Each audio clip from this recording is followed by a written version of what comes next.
Ia Male Ave. The Dave Hooker Show. A presentation of Off the Hook Sports.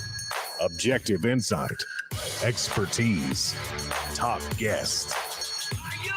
Available on YouTube, Apple, Spotify, and the Off the Hook Sports app. Download now for free.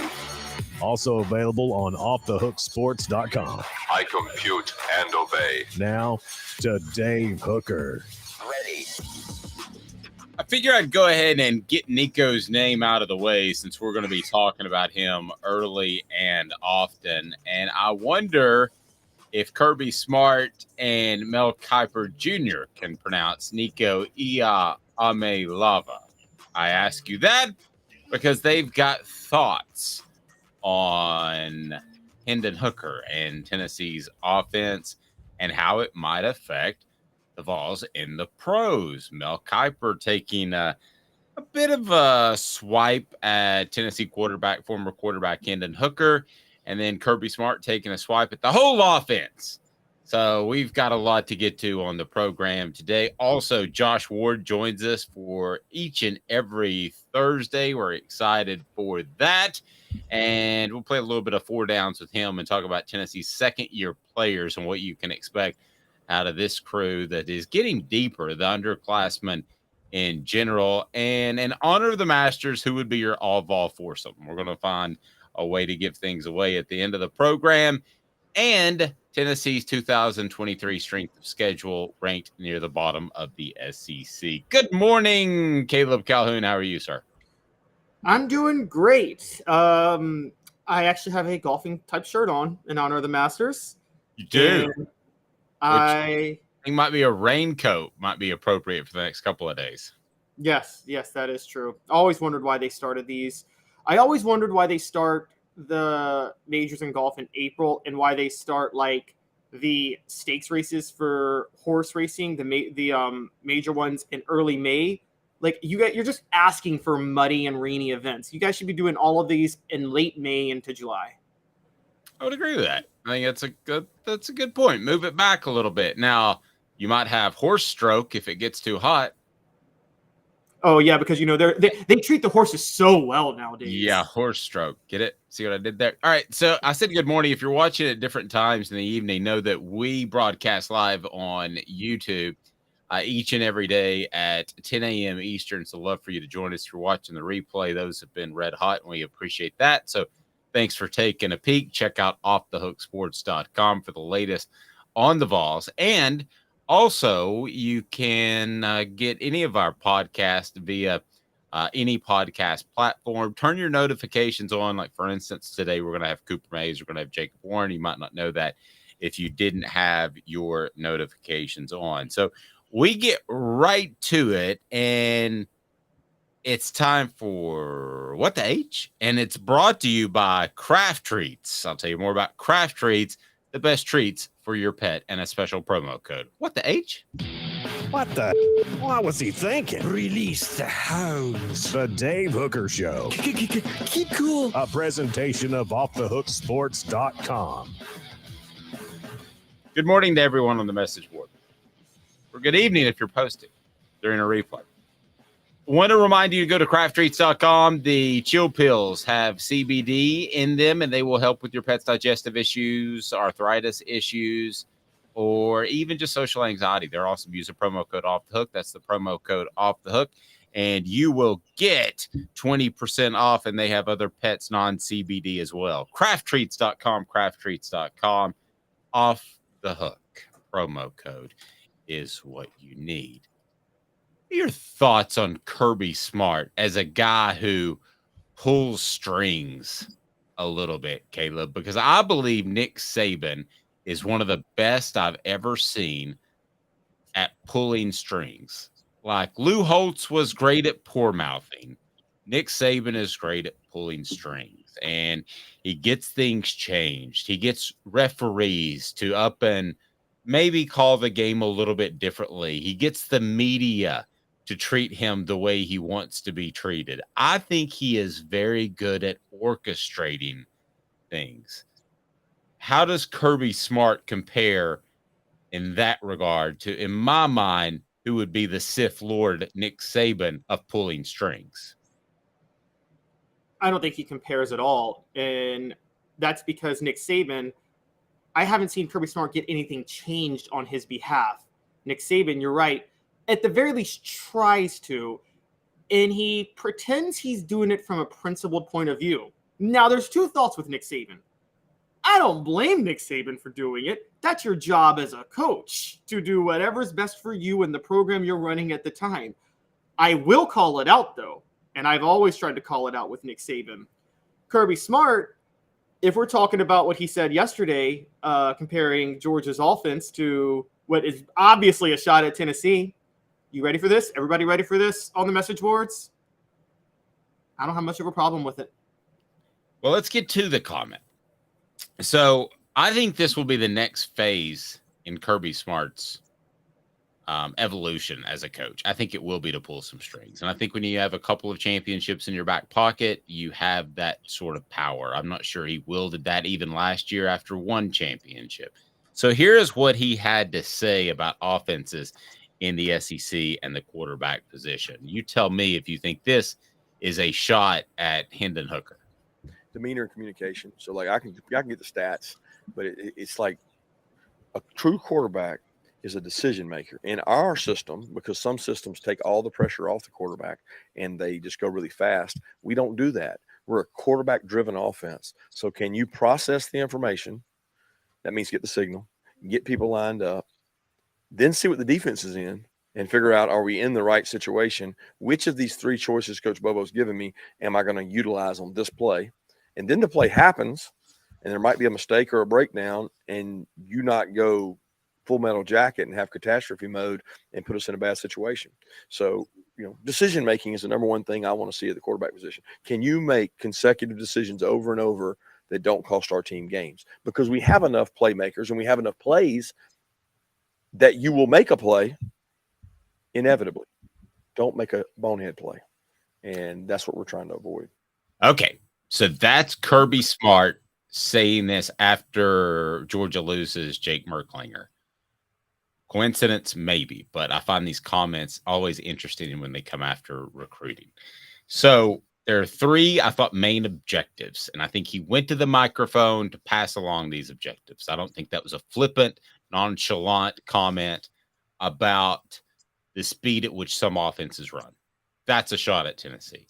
The fact that quarterbacks have to make decisions, that's a shot at Tennessee and Hendon Hooker, because Kirby Smart is saying, listen, Jake Merklinger, who just committed to Tennessee, or any other quarterback, you want to make decisions in a pro-style attack, you come play for Mike Bobo. I know you and I would giggle at that comment, but that's essentially what he's saying. I couldn't help but laugh I know. immediately. So he's selling Mike Bobo at the end. And you said you had zero problem with this. Why? Got a question for you, Dave. Yes. Was anything he said inaccurate? Now, we believe in him. I listened to the clip like 10 times after our 5 a.m. production meeting. I've thought a lot about it. I think that it is pretty accurate. I do think Hendon Hooker has got to prove his ability to make decisions at the professional level to be successful. I don't think that's a given. I think Tennessee does make it easier on the quarterback because of their tempo. The one thing that I can't jive with, if he's going to sell me Bobo, is some quarterback whisperer like David Cutcliffe.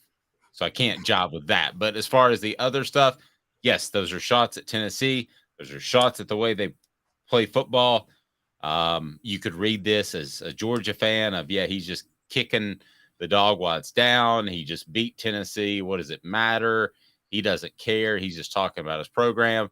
Or if you're Tennessee, you could read, there's a big orange bird in his saddle. At least got his attention.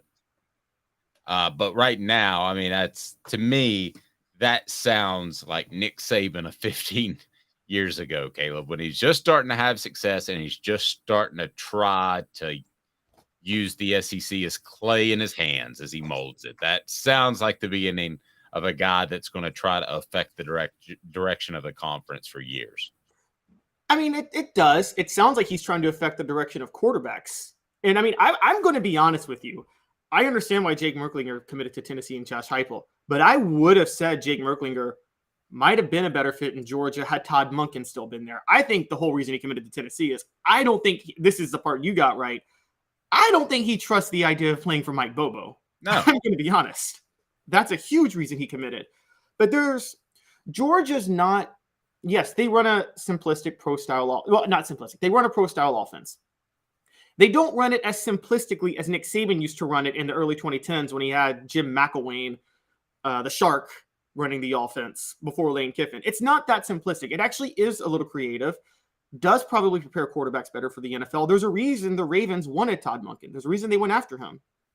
And I think that they do a few more things. They do kind of throw a little bit more complexities at the quarterback. They have in the past. I don't know if they will with Mike Bobo, to be fair. So I don't have a problem with this as much because one, yes, the selling Mike Bobo, that's the most inaccurate part, but that's not a shot at Tennessee. That's not a shot at anybody. He's trying to sell his offensive coordinator and the hire he made that you and I both think is very underwhelming. Everything else he's saying is accurate. And I've always said this. I'm very big on this. This is my perspective as a media guy. If a coach says something accurate, I'm never going to be the one who says you shouldn't say that. I'm never going to be the one because I want to hear what they have to say. I want to hear it myself. And everything Kirby Smart said is right. I actually disagree with you that I don't know if it was a shot at Tennessee's offense as much as it was just a shot at the quarterbacks in Tennessee's offense to say, look, they don't have to do a lot of work. Oh, no. See, I would disagree with you there. I think it sounds like a shot at Tennessee's offense. I think it's, we do things the old-fashioned way. The quarterback makes decisions, and they're just running fast to get people open like out in the backyard. That's the way it reads to me. It read to me where quarterbacks don't have to do anything in Tennessee's offense or don't have to do much. So there's not a lot of decision making. You could be right. It didn't sound like he was saying that Tennessee's offense is a gadgety, gimmicky offense. And he may think that, don't get me wrong, but it wasn't as annoying as Nick Saban complaining about tempo. Kirby Smart didn't ask for any rules changes to get rid of this offense because unlike Nick Saban, Kirby Smart actually beat this offense last year. And I think that he has a little bit more credibility because of that. So, I got a lot of issues with Kirby Smart on a lot of things. I have problems with the way he's running his program right now. He's very defiant about discipline. I got no issue with this because what he said that we believe was a shot at Tennessee, every bit of it was accurate. Don't think for a second that's not going to be on their Tennessee's mental bulletin board. Don't think for a second that if Tennessee beats Georgia at some point, that's not going to be something they immediately reference. It's a crazy start to the show. A double. What the H? What the? What was he thinking? Release the hounds. The Dave Hooker Show. Keep cool. A presentation of offthehooksports.com. Feels like we just did that. ESPN's Mel Kiper said about Hendon Hooker, quote, what also bothers me, Joe Milton came in when Hooker was hurt, lit up the Clemson Tigers, so that Josh Heupel quarterback-friendly offense made it possible for these numbers to be through the roof. Okay, what the H there? This What the H brought to you by Vassy Lawn and Garden. Man alive, it's worth the drive. Here's what bugs me about that statement. If you watch that game, Tennessee, either because of Clemson's coverage or because they were playing to Joe Milton's strengths, basically ran a totally different offense. And a lot of slants, a lot of stuff over the middle that I thought took Clemson by surprise. That is why I don't carry a lot of optimism, and I know people are going to call me a Milton hater, from that one game, that one Clemson game. I don't carry a lot of that from Joe Milton because I think they caught Clemson a little bit by surprise by what they did. They took advantage of his strengths. Great job by the entire staff, by Milton top to bottom, but I don't think it means he's a Heisman Trophy candidate. So, listen, I watched Mel Kiper back in the day.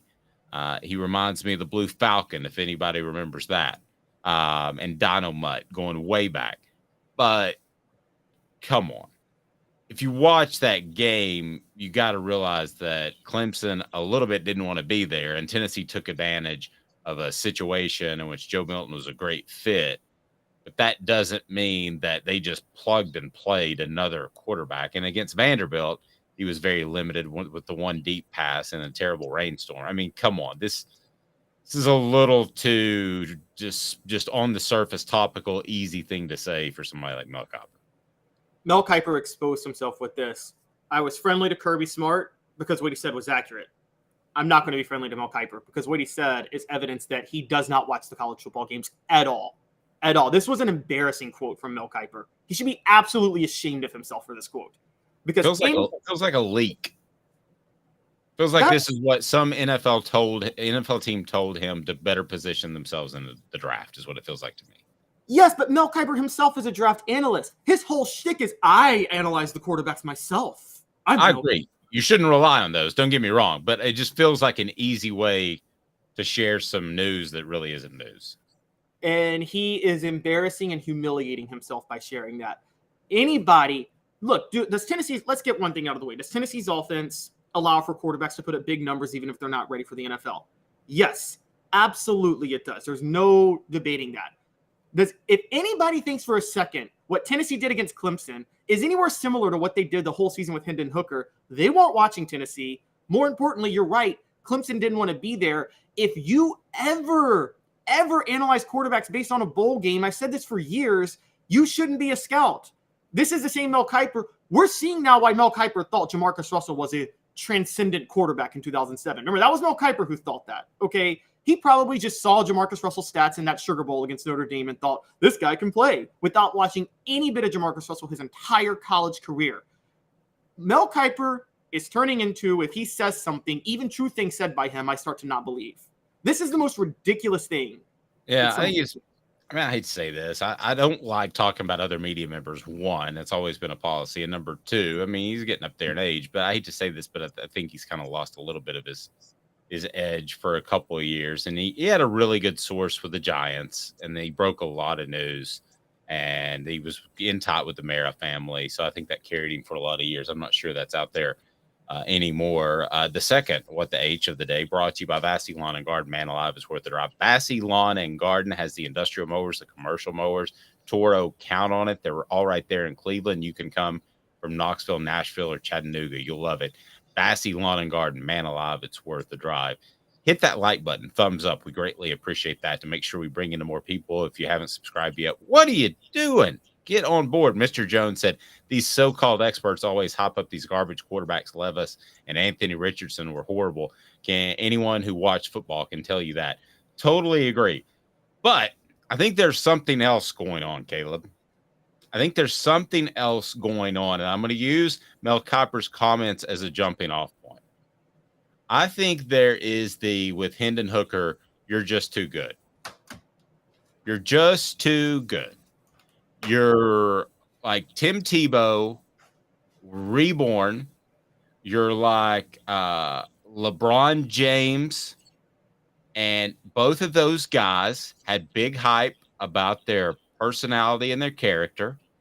And everybody, I feel like, has been waiting for LeBron James to mess up in some shape, form, or fashion, and he hasn't. There's a lot of people that were waiting for Tim Tebow to mess up. I had one person that was in a college event with me and said, I already had a beer. I just wanted you to know. I'm like, well, big deal. He's 22 years old. I mean, so I feel like Hendon Hooker has that some of that going on, where some people view it almost, and work with me here, almost as sanctimonious, even though he's not.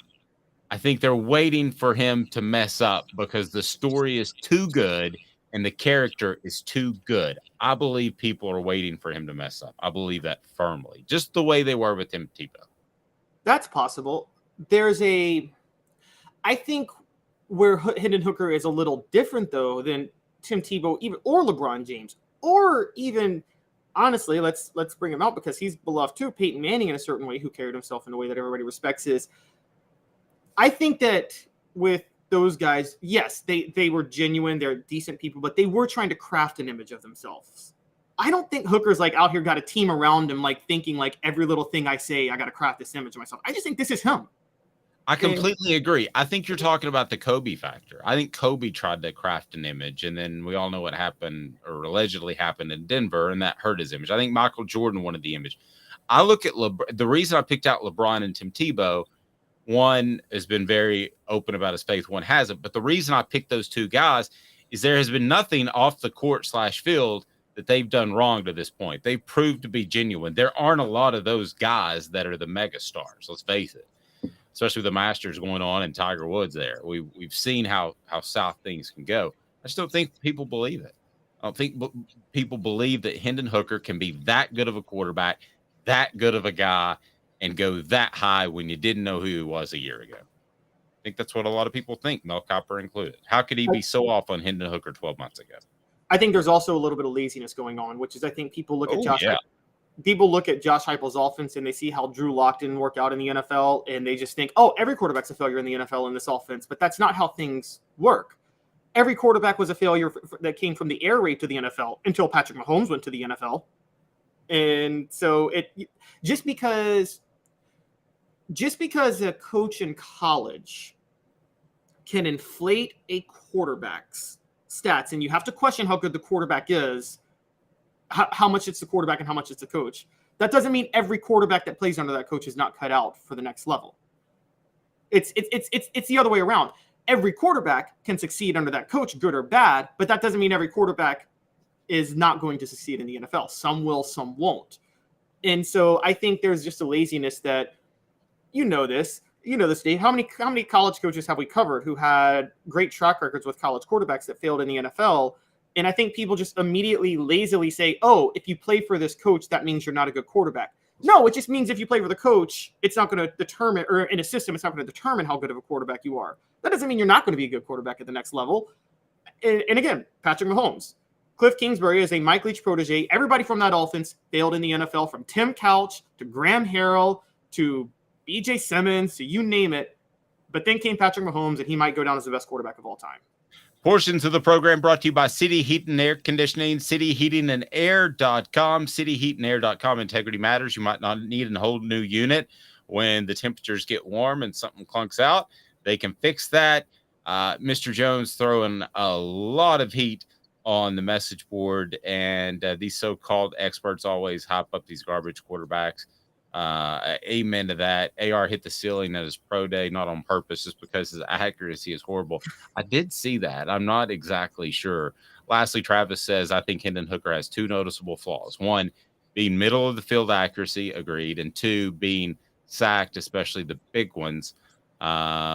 He was rattled at times and unproductive. I don't remember him getting rattled. And that was 2021 Hooker. Last year, remember, he got hurt from a sack against Florida, and the next drive, he let a go-ahead touchdown drive at the end of the half. All right, 2 minutes. We're going to get to Josh Ward right after this of the Sports Animal. He's Caleb Calhoun. I'm Dave Hooker. This is a presentation of Off the Hook Sports. Hang tight. Second-year surge players on the docket. Who makes an impact in 2023 after a strong 2022? Stay tuned. Family has been creating jewelry since 1986. Each piece unique, with a story all its own. I'm Rick Terry with Rick Terry Jewelry Designs. I'm a jeweler, and I want to be your jeweler. We're grateful that you chose us to be Knoxville's best jeweler. My family and staff look forward to serving you. So please come see us. Kingston Pike and Campbell Station Road in the heart of Farragut, and downtown on Gay Street, right next to the Tennessee Theater. Hi, Mike Davis here with City Heating and Air, reminding you to always dare to compare. Our team provides quality local heating and air service, installation, and maintenance across East Tennessee.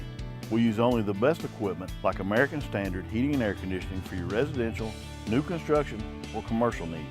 Honesty, dependability, and customer satisfaction have been the cornerstones of our business since 1961. City Heat and Air. Dare to compare.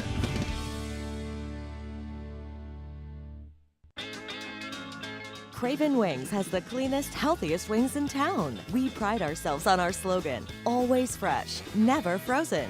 Come try us and discover the difference yourself. New location now open at the Markets at Choto. With all that sun, sand, and salt water, the beach is a very relaxing place. Unless you wear contacts. Ow! Open your eyes to the best the beach has to offer with LASIK vision correction from Campbell Cunningham Laser Center. Do you want to own the more that owns every job? Then get to Vassy Lawn and Garden in Cleveland and get you a Toro. I'm David Vassy, here to talk to you about Toro. With a Toro Zero Turn, you'll get more out of every minute and you'll reach the finish line faster. At Vassy's, we like to say, no matter if you're mowing 3 acres a week or 11 lawns a day, homeowners and business owners alike find confidence in equipment they can trust from top to bottom. Vassy Lawn and Garden, Highway 60 North in Cleveland. Man alive, it's worth the drive. Who's this guy? Hello, who is it? The Dave Hooker Show. Who? A presentation of Off the Hook Sports. What? YouTube, Apple, Spotify, and the free Off the Hook Sports app. Back to Dave Hooker. Do you like the mug this morning, Caleb? Do you notice I'm going with a Marvel mug? Has all the Marvel characters on that? Oh, nice. Pretty strong. It was a Father's Day gift. By the way, if you're listening in the evening, we record in the morning. We're live in the morning, actually, 10 a.m. on our YouTube channel. Please click the thumbs up button, subscribe. Know that we have apps, and know that you can always set your notifications on for the latest from Jacob Warren and Cooper Mays today to talk about Tennessee's third week of spring football practice and get their thoughts on the scrimmage. It's Josh Ward now, brought to you in part by Zool Beer Company, the official craft beer of Off the Hook Sports. XULbeer.com. It's downtown, got parking and a great panoramic view of downtown and worldwide award-winning craft beer, which is easy to say. I got it down. Josh Ward joins us now of the Sports Animal. Josh, how are you, sir? I'm great. Great to be with you guys. Okay, so we were just talking about, before we get to your second-year surge players that are on offthehooksports.com, or will be here around noon. But before we get to those guys, we were talking earlier about the Kirby Smart comments and the Mel Kiper comments about Joe Milton came in against Clemson, the Orange Bowl, and all this stuff. And I have a contention that people don't like Hendon Hooker just because he's too good. Like Tim Tebow. You know, you were waiting for him to mess up. And I use LeBron James, too, who off the court has done tremendous things. I just feel like some look at Hendon Hooker and say, there's got to be a flaw there. There's got to be something wrong. I mean, do you see what I'm saying? And all everybody's waiting for the other shoe to drop.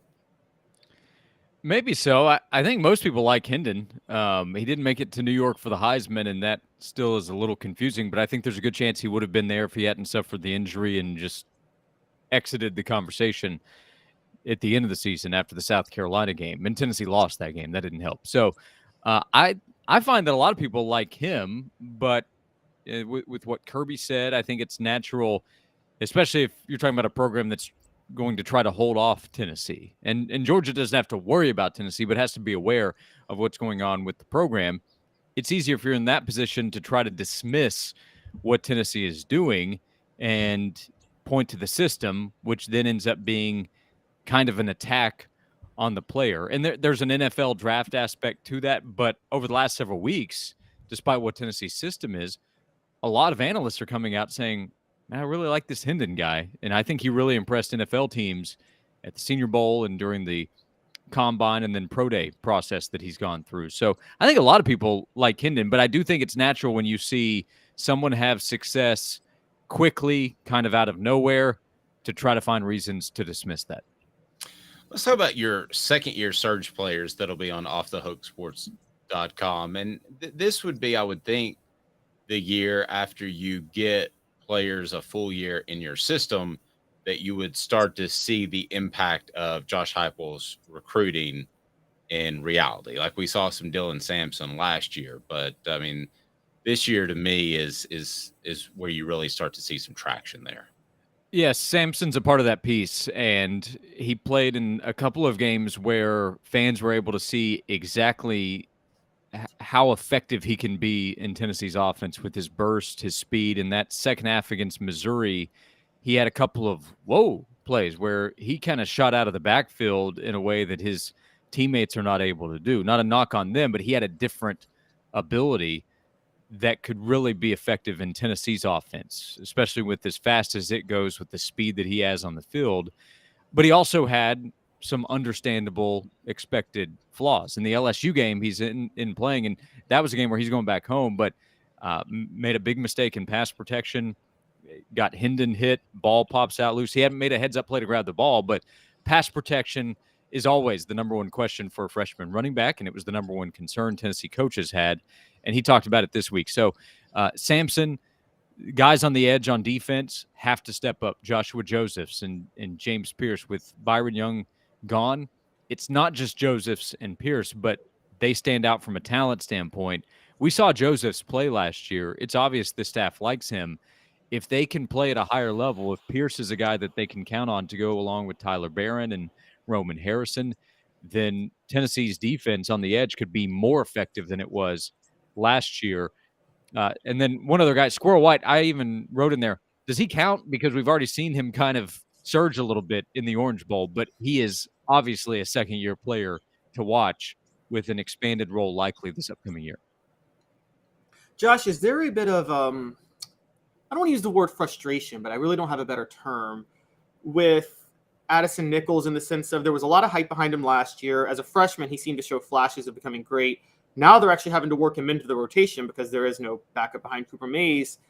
And it just doesn't seem like has he made the transition yet from raw potential to actually picking up the offense? Well, he's on my list, but I wrote it more in terms of being ready as a backup at center. Could he potentially start at guard? That is on the table, but it doesn't seem like that's getting as much attention for Nichols.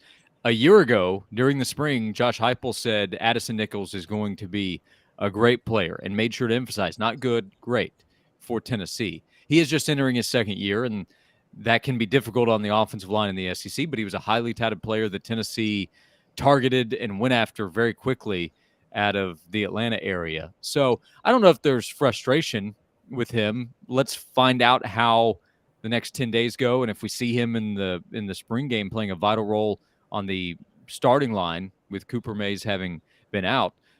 Cooper's the leader there on the interior. He's so important, and you know him and have seen over last year what he brings to the table from a leadership standpoint, management on the offensive line. That really matters. Addison, I think, has all that potential for Tennessee as well over the next couple of years. But is he ready right now?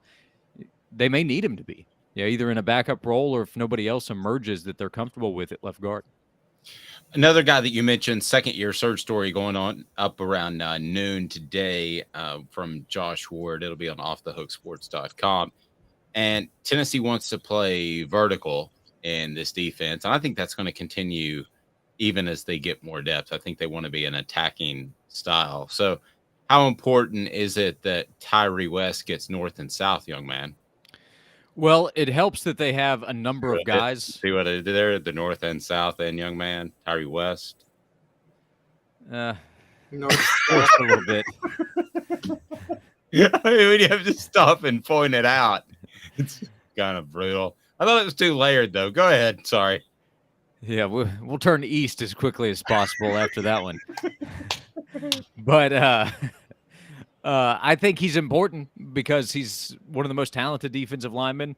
But the really impressive thing Tennessee has done is they've developed guys. They've targeted players who can come in and at least be a part of the rotation, like Tremblay, who came in from USC a couple of years ago, and Omar Norman-Lott, who's come in as a transfer from Arizona State, who should play along with the defensive line rotation. But with Latrell Bumpus gone, he was an important player, a leader on the defensive line. They have Amari Thomas, who is probably their top guy there in that role. But West takes no backseat to anybody in terms of talent, ability, can rush the passer as a big guy close to 300 pounds. So his ability to play a regular role on the defensive line this year is what we talk about when we discuss what Tennessee's defense needs to do. If Tennessee's going to try to get to the level, remain on the level of Alabama, Georgia, LSU, those programs that have been at the top. And I know about the wins individually last season, but to really be a part of that level, you have to have that kind of talent up front in the SEC. So same as the offensive line conversation, on the defensive line, you need as many game-changing players as possible, and Tyree West fits that profile.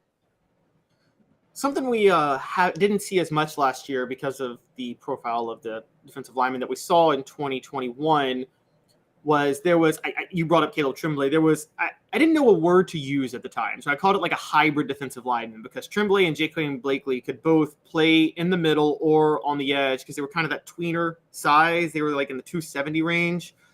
I thought Dominic Bailey was going to be that, but I haven't really seen that from him yet. Is there anybody else that could like fit that profile this year for Tennessee? Well, maybe this is that year for Bailey. Rodney Garner talked about him recently. He was a 4-star prospect out of the Maryland area and got some conversation last year. So I think he's continued to develop. He just wasn't a high-impact, immediate player for the defensive line. Amari Thomas, as I mentioned, I think he's that all-SEC level player for Tennessee. I think he has a good chance to be an NFL player for several years after this. But that's why this second-year group, so Pierce, Josephs, and Tyree West all together, they need all three, I think, to step up and emerge. And they might have more defined roles. But, West is that kind of guy where – think about the Georgia game a year ago. So if we go to the best of the best, Georgia has been that. So much of the conversation that game going in was, okay, the tackle position for Tennessee is so solidified. Look at what they've done. Look what they did against Ojulari and Will Anderson. But who wrecked that game? It was Jalen Carter on the interior of the defensive line. So Tennessee needs to continue to recruit and develop guys on the edge, like Caleb Herring, who's a freshman who could contribute right away this year. He's at least competing for that chance.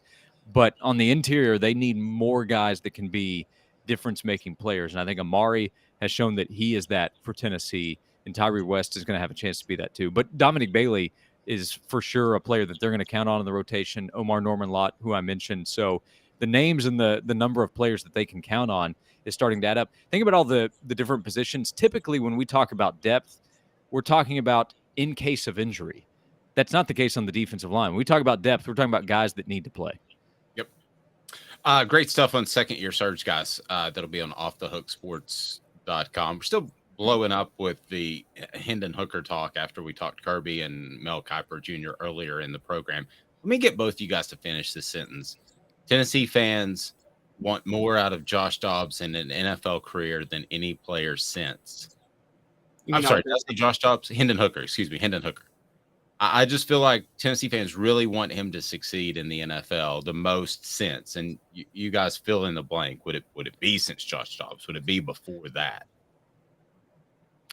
I'd have to think off the top of my head, but it's more than Josh Dobbs because he went in with such a low expectation of where he was drafted. I think there was hope that he could become a starter, and he still might have a chance to be that after what we saw with the Titans.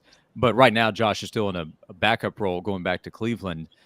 But we just haven't seen it at that position. Quarterback is going to get so much more attention than any other position. I think there was excitement of what Alvin Kamara might be able to do, but he was drafted later by the Saints, but he made such a quick impact, and there's the fantasy football aspect. So Tennessee fans could vent about his lack of usage at Tennessee. They could draft him on their fantasy teams, and they could enjoy watching him make big plays. But quarterback is just different. And Tennessee, despite having a bunch of really quality quarterbacks, they haven't had that guy that went on to the next level in the NFL for fans to follow since Peyton.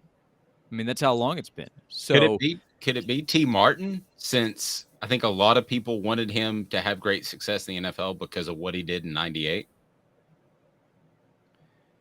I mean, maybe it's so much more realistic to me for Hendon for that to be a possibility. I think you need to see guys go out there and play and have a chance. So a lot of it's going to come back to the skill positions. Like, I think Tennessee fans love seeing Trey Smith do what he's doing for the Chiefs, but it's difficult to say I have this expectation for what he's going to be as a right guard. So quarterback is its own separate category, but Hendon to me is, if we're talking about quarterbacks, I think he runs away with it compared to the other quarterbacks just because of the opportunity that's expected, probably being a first or second round pick, which means that team is going to draft him to play him at some point when the other quarterbacks, Caleb, they were saying, okay, maybe this guy will get a shot at some point, but we kind of have to wait on it. Good stuff. You can listen to Josh from noon to 3 on the Sports Animal in Knoxville, and we appreciate you as always, Josh. Have a great rest of the week. You too. Thanks a lot, guys. Thanks, man. Josh Ward of the Knoxville News Sentinel. Yeah, and somebody wrote Peyton. I guess I'm kind of looking at it as post Peyton. Everybody wanted Peyton to do well because he came back for his senior year. So I'm kind of looking at this as post Peyton. Josh, I think, brought up a name, though, that I actually agree with. Until he said it, I didn't think, but it's Trey Smith. And I know he's the right guard, but how could you not root for Trey Smith? With the blood clots and all of that. Coming back for his senior season when he didn't have to because his mom, who passed away from breast cancer when he was in high school, wanted him to get his degree, so he kept his promise to his mom and put his NFL career on hold when he should, given his situation, he should have taken the money when he could. And still fell to the sixth round. For me personally, it was probably Eric Berry, because I've told you about how he came out and answered all the questions when you could tell he didn't want to, and that wasn't a real fun time for him. It was very obvious. So I would probably say Eric Berry. I wanted to have great success, and a lot of people were on board with that. There was no doubt he was going to have success in the NFL. You knew he was going to be a star. Right, but you also want it. But you know how the NFL is. You can land with the Falcons and get lost. So he landed with a fan, a great fan base in the Chiefs. I don't know if there's a lot of places that there's a lot of places in the NFL you would rather go. I mean, if you think about it, and then the Chiefs, they have a college-style fan base. I think the best run programs, the best run teams are probably. You might want to go to Green Bay. Yeah, Green Bay. If you can handle the cold. I think Baltimore is really, really well run. Easy for me to say. I do like how the Rams loaded up, but I mean, you can just go to the NFL and get shuffled around for so long. And for him to go to the Chiefs, I thought was super cool. Mr. Jones, yes. I was going to say, if you want to develop some mental toughness, man, go to Philly. I don't like anything about Philly. Mr. Jones said, when you do the unexpected and come to a rise from the depths, Hooker shocked the world. He did. And I think he's very well could continue to do so. Travis Smith says, we know that Eric Berry and Trey would do great things. We didn't know. Well, we didn't know Trey Smith would, because I thought the blood clot thing issue could unfortunately creep up again. Yeah, and he fell to the sixth round. Yeah. So, and I don't ever know. I mean, I think, but there's very few players that I ever say I know. Eric Berry would have been one of them. Of the half a dozen players, I thought he's solid. He's going to be great as long as he doesn't get hurt. I always use that caveat. He's going to be very good for you. So, in honor of the Masters, who would be your all-ball foursome? Also, Tennessee's 2023 strength of schedule ain't great, and that's good news for the Vols. Hang tight with me for 2 minutes, and we'll be back, and we'll tell you why this Tennessee football schedule is one to be had for Tennessee and could lead to some big-time things in 2023. He's Caleb Calhoun. I'm Dave Hooker, Off the Hook Sports. And Craving Wings South North Shore location, where we've heard people say that you can get the best wings in East Tennessee. Pero ¿quién es este? El número 87, Jacob Warren. I'll just do 6 of my sauce 87, please. Imposible, señorita. Dale 6 más. Look at these wings. Perfectas, deliciosas, fantásticas. Man, I don't know what you're saying, but it sounds awesome. How do you say fresh, never frozen in Spanish? Frescas, nunca congeladas. Make your way to Craving Wings and get you 6 más. But what was funny about Cadis, we were a full continuum of care at that time. We had detox, we had inpatient, we had outpatient. So we were doing a lot of the things that we do now. But now we just do them so much better. It's really a simple program, but we're complicated people. I am what I am, and now I got to do something about it. You can take your life back. Call Cadis today. Got cataracts? We can fix that. Never miss another moment. With a little help from Doctors Campbell, Cunningham, Taylor, and Hahn at cctis.com. Do you want to own the more that owns every job? Then get to Vassey Lawn and Garden in Cleveland and get you a Toro. I'm David Vassey, here to talk to you about Toro. With a Toro Zero Turn, you'll get more out of every minute and you'll reach the finish line faster. At Vassey's, we like to say, no matter if you're mowing 3 acres a week or 11 lawns a day, homeowners and business owners alike find confidence in equipment they can trust from top to bottom. Vassey Lawn and Garden, Highway 60 North in Cleveland. Man alive, it's worth the drive. Our family has been creating jewelry since 1986, each piece unique with a story all its own. I'm Rick Terry with Rick Terry Jewelry Designs. I'm a jeweler, and I want to be your jeweler. We're grateful that you chose us to be Knoxville's best jeweler. My family and staff look forward to serving you. So please come see us. Kingston Pike and Campbell Station Road in the heart of Farragut, and downtown on Gay Street, right next to the Tennessee Theater. A college football tradition like no other. Yes, sirree, boys and girls. Or a guy that just won't leave. Wow, that is sad. The Dave Hooker Show, YouTube, Apple, Spotify, and the free Off the Hook Sports app. A presentation of Off the Hook Sports. Back to Dave Hooker. Let's get right to it. Remind you, the app is available. Download now. Also, make sure your notifications are on. Click that thumbs up button on the YouTube channel.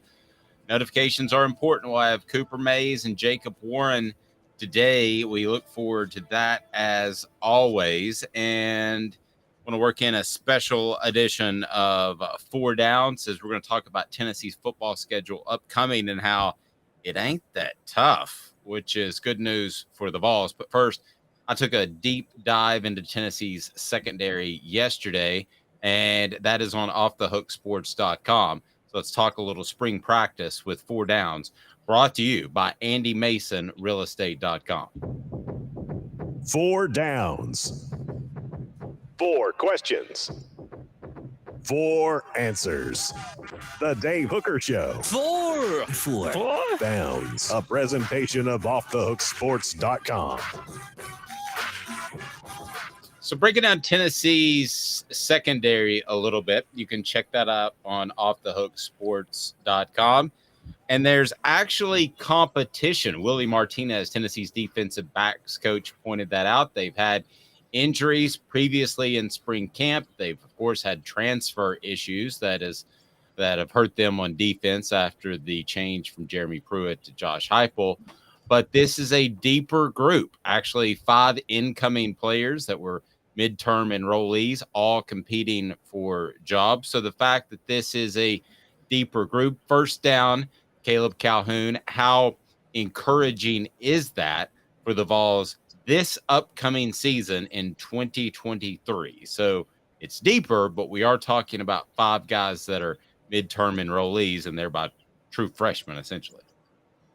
I do think that's encouraging. There are quite a few true freshmen that have raw talent, but you're the one who taught me that, because I did not know that cornerback is one of the few positions where you can just plug somebody in, because not plug somebody in where you don't have to learn a lot to step into the role. And so I do think that's encouraging with more depth. It makes it more likely you'll find somebody special. It kind of reminds me of, okay, and I want to know your thoughts on this. Not the same scale people do not say I'm accusing this of being anything like 1998. But 1998 lost a lot more there were a lot of key stars lost from 97. But 98 was actually a lot deeper of a team than 97, if you go back and think about it, because that 97 recruiting class was more experienced by then. And you could say that. I thought the 99 team was actually better than the 98 team. Yes, the 99 I think team. You could argue the 97 and 99 team were both better than the 1998 team. But 98 was deeper than a lot of those teams. 97 and 99 probably had more stars, but I think 98 wasn't as deep as 99. I'll take that back. It was deeper than 97, though. 97 was more star-driven. So you had Peyton Manning, Marcus Nash, those guys, but you didn't have as many. It didn't seem like the roster could go 2 deep, 3 deep everywhere like it could in 98. Well, let's get to those freshmen that you mentioned. Second down, Christian Conyer, Ricky Gibson, Jack Luttrell, Jordan Matthews, and John Slaughter are the midterm enrollees that are participating, and they're the ones that Willie Martinez wanted to talk about. So out of that group, who do you think has the biggest upside? It's either Ricky Gibson or Jordan Matthews. I think I'm leaning on Ricky Gibson. Not sure how they're describing them in practice between the two of them, but it's one of those two. I think one of them will maybe become a star pretty quickly. I'm actually pretty high on one of them. Okay, and then third down, Gabe Judy Lawley, is he perhaps the transfer that we've overlooked because he was at BYU and Vanderbilt. That's not a great, monstrous football pedigree. However, here's a guy I was really taken aback by his press conference poise and saying, I'm just here to help where I can. He's played safety and corner. I think he may not even be a starter in the fall, Caleb, but he will be the first guy off the bench at a number of positions and will play a lot. I think that is, and Tennessee had issues in terms of injuries last year. I think that's been overlooked. I like they gave Judy Lawley pick up a lot after listening to his comments and talking to some people about him yesterday. Yeah, here are two takeaways with Gabe Judy Lawley that I'm kind of intrigued by. One, they trotted him out yesterday or 2 days ago, and Willie Martinez talked about him extensively, which you wrote about. I feel like you're not doing that unless you see a lot of potential in the guy. Two, more importantly, one of the most underrated losses for Tennessee last year that they had to replace, we knew they had to replace Alontae Taylor at cornerback, but replacing Theo Jackson at nickel was a huge deal. Nickel was awful last year. I think Tamarion McDonald, didn't he hold down the fort most of the year, and he struggled severely. And I think that you might be able to see Gabe Judy Lawley step into that nickel role. No, I think you're right. Four Downs brought to you by AndyMasonRealEstate.com. We'll get to fourth down after I tell you that AndyMasonRealEstate.com can save you a ton of money, thousands, if not tens of thousands of dollars. AndyMasonRealEstate.com, over 40 years of experience right there in Knoxville in the real estate field. It's awesome. AndyMasonRealEstate.com.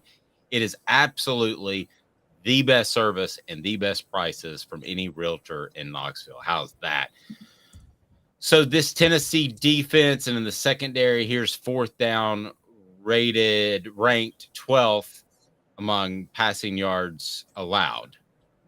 What's a successful season statistically for this defense, considering that the Vols are going to put their defense in a bad position because of their offense by nature of what they do offensively?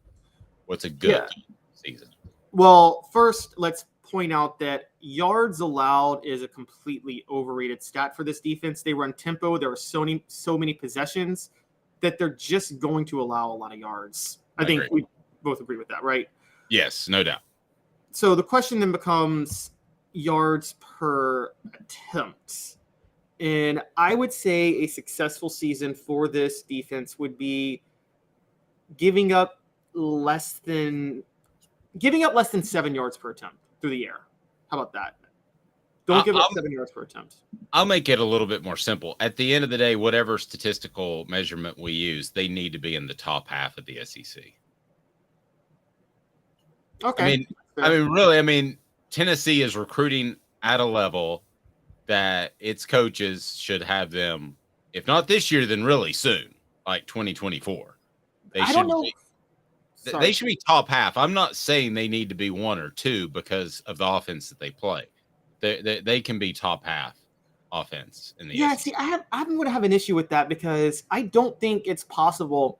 Their defense plays so many possessions that I don't know if it's possible in raw scoring defense for them to be in the top half of the SEC. I mean, when you run against a team like Kentucky, Tennessee could theoretically have a better defense than Kentucky, but Kentucky plays half the possessions in a game that Tennessee plays. They're just naturally going to give up fewer points.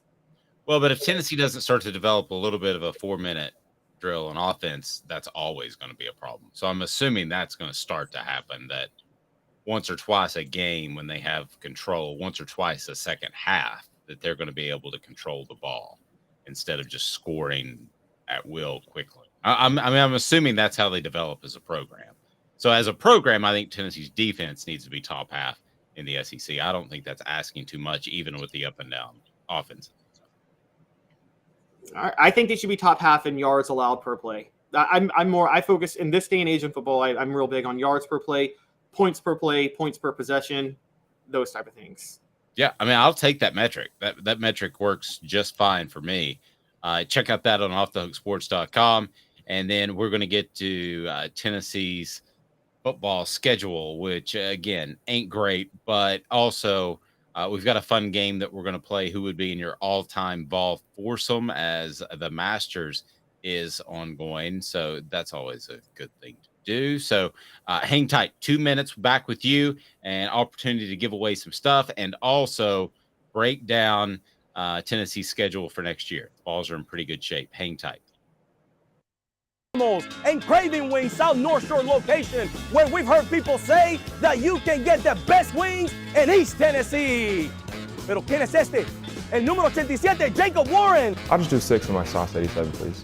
Imposible, señorita. Dale 6 más. Look at these wings. Perfectas, deliciosas, fantásticas. Man, I don't know what you're saying, but it sounds awesome. How do you say fresh, never frozen in Spanish? Frescas, nunca congeladas. Make your way to Craven Wings and get you 6 más. But what was funny about Cadis, we were a full continuum of care at that time. We had detox, we had inpatient, we had outpatient. So we were doing a lot of the things that we do now. But now we just do them so much better. It's really a simple program, but we're complicated people. I am what I am, and now I got to do something about it. You can take your life back. Call Cadis today. Got cataracts? We can fix that. Never miss another moment. With a little help from Doctors Campbell, Cunningham, Taylor, and Hahn at cctis.com. Do you want to own the more that owns every job? Then get to Vassey Lawn and Garden in Cleveland and get you a Toro. I'm David Vassey, here to talk to you about Toro. With a Toro Zero Turn, you'll get more out of every minute and you'll reach the finish line faster. At Vassey's, we like to say, no matter if you're mowing 3 acres a week or 11 lawns a day, homeowners and business owners alike find confidence in equipment they can trust from top to bottom. Vassey Lawn and Garden, Highway 60 North in Cleveland. Man alive, it's worth the drive. Our family has been creating jewelry since 1986, each piece unique with a story all its own. I'm Rick Terry with Rick Terry Jewelry Designs. I'm a jeweler, and I want to be your jeweler. We're grateful that you chose us to be Knoxville's best jeweler. My family and staff look forward to serving you. So please come see us. Kingston Pike and Campbell Station Road in the heart of Farragut, and downtown on Gay Street, right next to the Tennessee Theater. Who's this guy? Hello, who is it? The Dave Hooker Show, Who? a presentation of Off the Hook Sports, What? YouTube, Apple, Spotify, and the free Off the Hook Sports app. Back to Dave Hooker.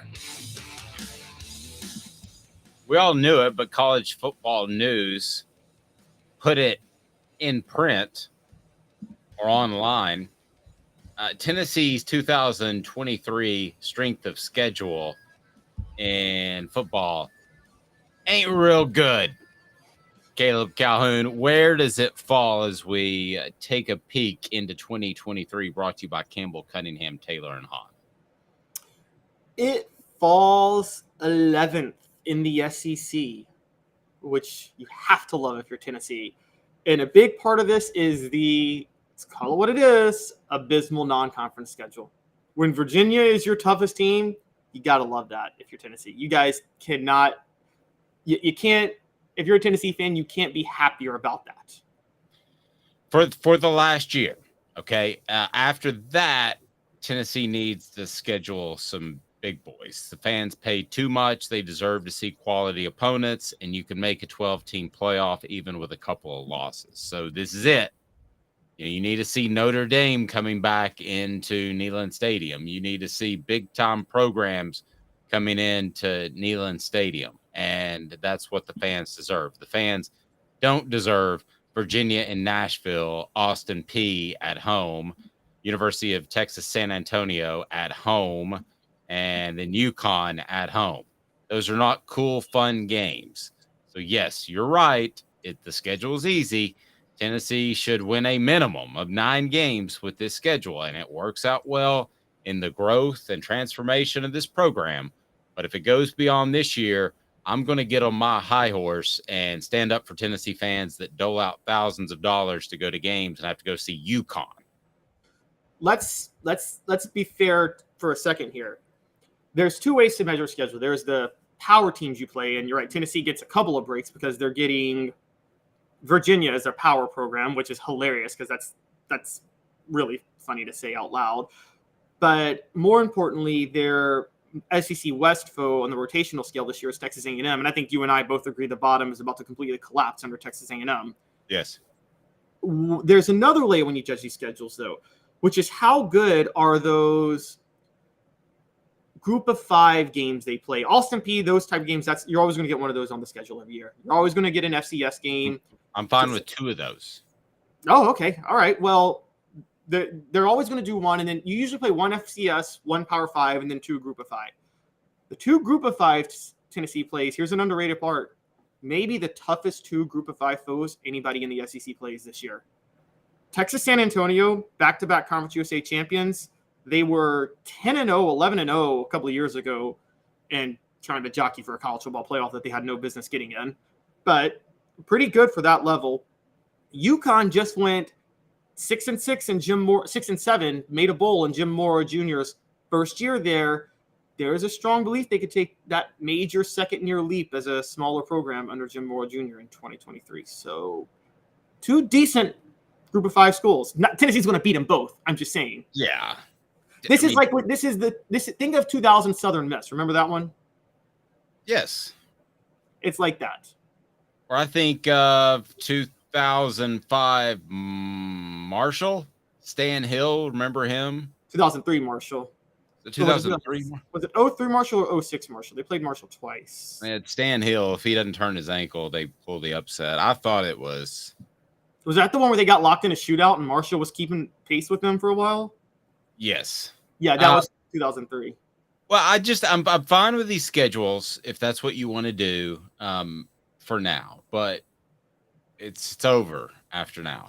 I mean, you've got to give people a reason to show up to the stadium. And I know that sounds crazy right now since Tennessee's scoring a cajillion points, but I hate to tell you, things tend to ebb and flow. So you want to have a stronger home schedule than you have now if you're Tennessee and you want to continue to be relevant. That's true. Or you could just do the old Philip Fulmer move, which is play a group of 5 team, beat them, and then pretend that they would be a middle of the pack SEC team like he did with UAB.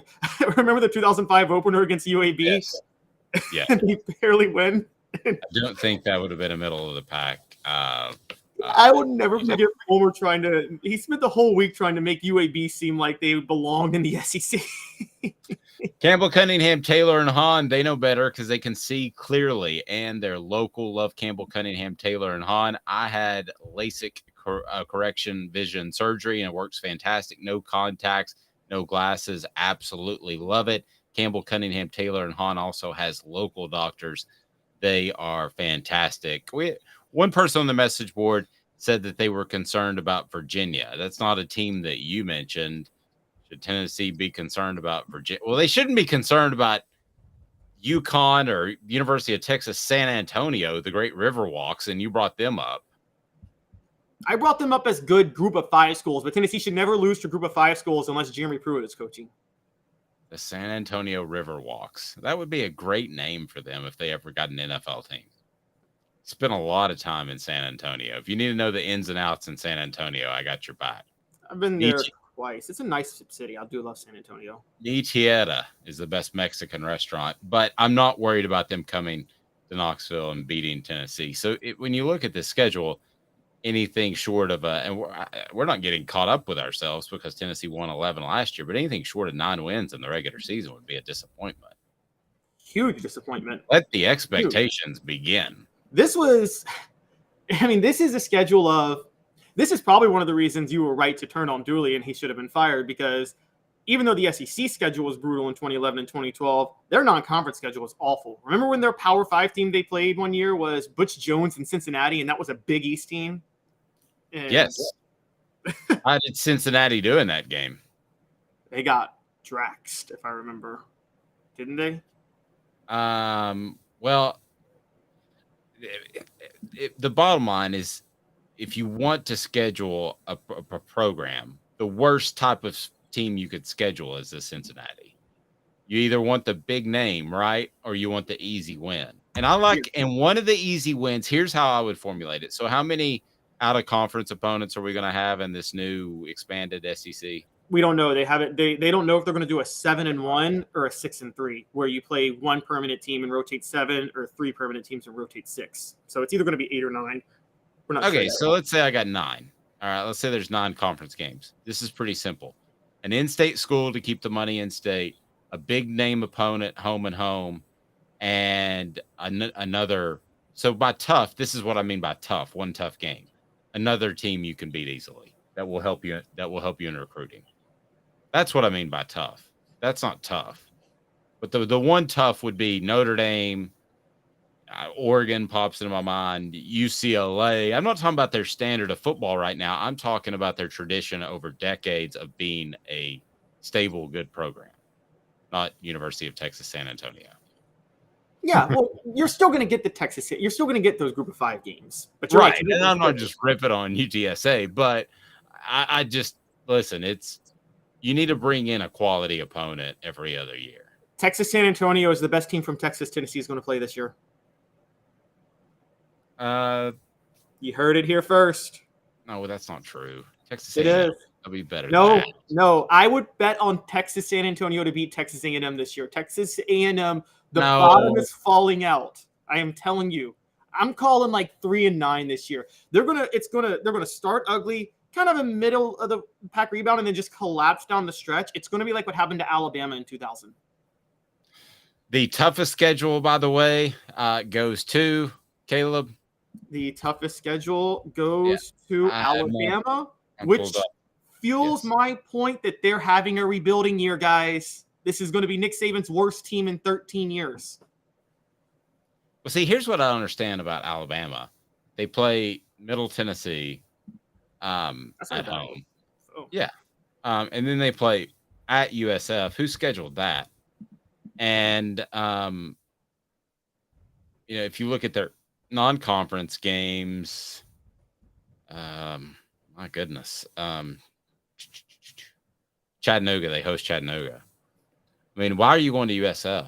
I mean, I don't understand why these athletic directors can't schedule any better. Florida would be second, but Florida has a challenge traveling to Utah. Then they have McNeese State before Tennessee. The third toughest schedule is Missouri. So, Eli, if there's anything you would like to say as the head coach at Missouri, I would go ahead and say it now. Vanderbilt USF has a head coach who just beat Nick Saban, who came from Tennessee. What was that again? I said USF just has a head coach who just beat Nick Saban and came from Tennessee. That's very true. That's very true. How does USF, a road game, how does that get on the schedule? Who stands up and suggests that for Alabama? And all of the associate ADs say, yeah, great idea. Yeah, I have no idea. I don't know where that came from. How does that? It almost looks like a typo. Vanderbilt has the fourth toughest schedule, so bad news for them. Ole Miss has the fifth toughest schedule, so bad news for Lane. I'll run down the rest of these. LSU in at 6, South Carolina at 7, Mississippi State 8, Auburn at 9, Kentucky at 10, Tennessee at 11. So behind the Vols, toughest schedule this year, according to College Football News. Texas A&M and Georgia, actually the next easiest schedule, and then the last is Arkansas, which is good news for Sam Pittman that everybody seems to love because he worked so hard to be a head coach for so long. Everybody loves some Sam Pittman right up until he gets fired at some point.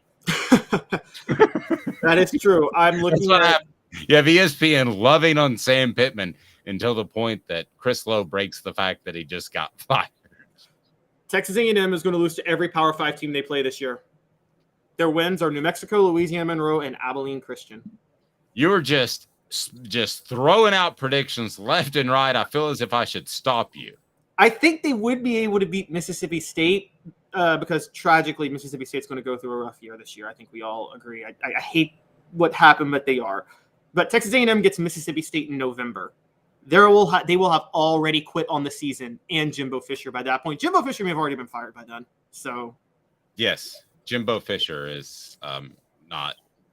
I don't know how long he'll be around, but I don't think it'll be till December. If you gave me November 31st as the over/under, I would take the under. All right, we're going to try something neat. I don't know if this is going to work out or not. So we have a vast array. We have a new partnership with our friends at Craven Wings. We have gift certificates to Craven Wings. We also, hey, Rebecca, I can send you another T-shirt. We also, Caleb is just on it. I love his enthusiasm. Love you, Rebecca. Yes, no doubt. All right. And then, so what we're going to do, how long does it take you to flip around the magic YouTube video to the front page here, to the YouTube front page? because we're going to try something. Because here's what happens. We lose all the comments. But what I want to do is I want to give something away. So work with me here. We're workshopping on the air. How long does it take you to flip it around and get it on the front of the YouTube page? Get this on the front of the YouTube page or on the Yes. front of the website? The front of the YouTube page. Just like seconds, right? Yeah, just seconds. Okay. So in seconds, I need you to go to this show. What will it be headlined, Caleb? Tennessee football status of all D-backs. It'll be status of Tennessee football DBs in spring practice, Vols 2023 strength of schedule. Okay. So what I want everybody to do, and tell a friend, because I'm going to pick a random winner. Caleb's going to flip the show, get it on YouTube. You comment on there who would be in your Masters foursome. Now, Travis, you gave us 4 players, so that would be a fivesome. Okay. So you're one of the players. But you're all Vol foursome in honor of the Masters. That's what I want you to do, is I want you to put that as soon as we flip it. So we're going to flip it here in just a second. You'll be able to comment. I don't know if this is going to work or not, but I think it will, because we're not able to get the comments that are during the show after the show. Blame YouTube. What are we doing? All right. So who would be in your Vol foursome, alive or dead? For some reason, golf. For some reason, Mr. Jones says golf or sex. Okay, well, I never golfed correctly then. All right. So, all right. Sorry. All right. Because if you're choosing between the two, I'm much better at one. All right. So who's one? in your? I'm not gonna. Well, I don't play golf. Who's in your Vol foursome? Okay. All right. So my Vols foursome, is it who I'd want to hang out with, or who I think is just the greatest legends? Like, yes, it's who you want to hang out with and who you don't want to overthink it. I'm going to go with Doug Adkins, Reggie White, Al Wilson, my all defensive Vol trio. I don't need a religious lecture from Reggie White. I don't want him. Take one. I don't need to pray before I golf. I hit every golf ball. So I'm gonna go, and I don't need all the cussing that Al Wilson's gonna do. Okay, Doug Atkins could blow Al Wilson away cursing wise. I don't need either of them then. Yeah, I don't need those two. I don't need to be golfing Al Wilson. Like, come on, Evan, come on. Yeah, but that's what I like about it is Reggie might be offended and try to. Oh, this would be great. Al Wilson cussing out Reggie White. Yeah. And, even though I think they're both Christian, Reggie could testify to Doug or Al about how cursing isn't correct. I think I'm onto something here. And then Doug and Al would respond, oh, I'd have my phone ready for World Star Hip Hop, like ready for the fight to break out. All right. So in honor the Masters, give me yours real quick. Okay. I'm going to go Rick Eric Barnes, Berry. Rick Barnes, and Rick Barnes. Rick No, Barnes. Derek Dooley, obviously. Caleb's going Rick Barnes' brother, and whoever Rick Barnes wants to invite. No, I'm going to go Eric Berry. I'm going to go Johnny Majors. Johnny Majors will just be the most fun person to talk to on the golf course. And I'll probably go for my last one. I think I'm going to go. Okay, so Eric Berry, Johnny Majors.